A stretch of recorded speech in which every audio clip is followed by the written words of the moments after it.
घर की नई नवेली इकलौती बहू एक प्राइवेट बैंक में नौकरी करती थी।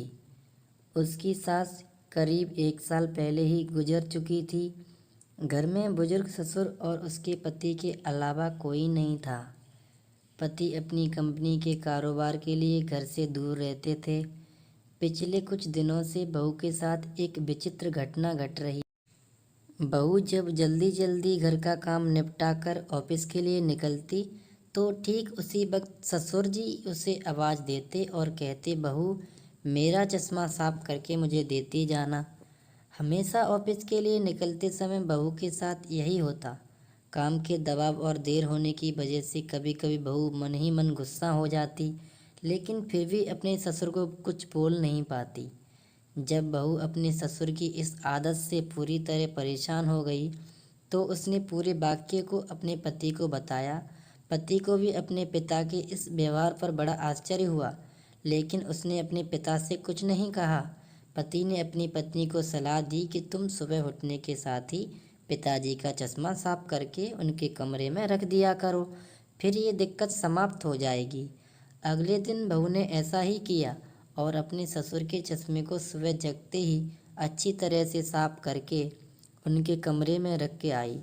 लेकिन फिर भी उस दिन वही घटना फिर हुई और ऑफिस के लिए निकलने से ठीक पहले ससुर ने अपनी बहू को बुलाकर उसको चश्मा साफ करने के लिए कहा।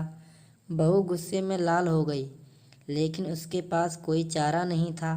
बहू के लाख उपायों के बावजूद ससुर ने उसे सुबह ऑफिस जाते समय आवाज़ देना नहीं छोड़ा।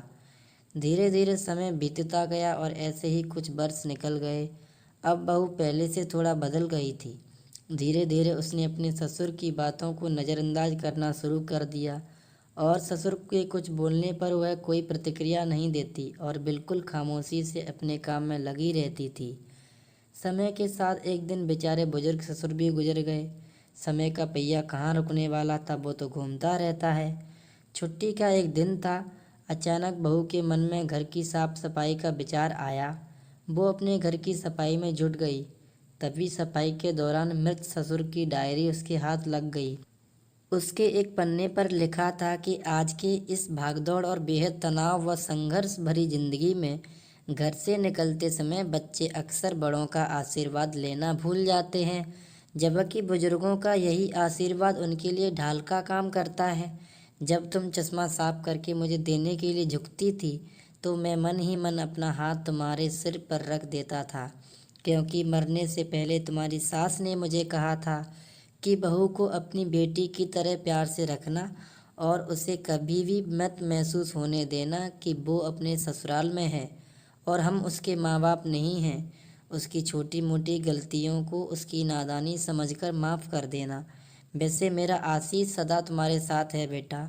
डायरी पढ़कर बहू फूट फूट कर रोने लगी।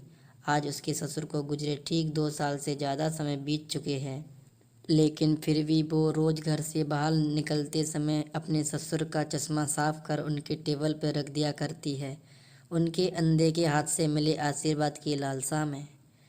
जीवन में हम रिश्तों का महत्व महसूस नहीं करते हैं, चाहे वो किसी से भी हो, कैसे भी हो, और जब तक महसूस करते हैं तब तक वह हमसे बहुत दूर जा चुके होते हैं। रिश्तों के महत्व को समझें और उनको संभाल कर रखें।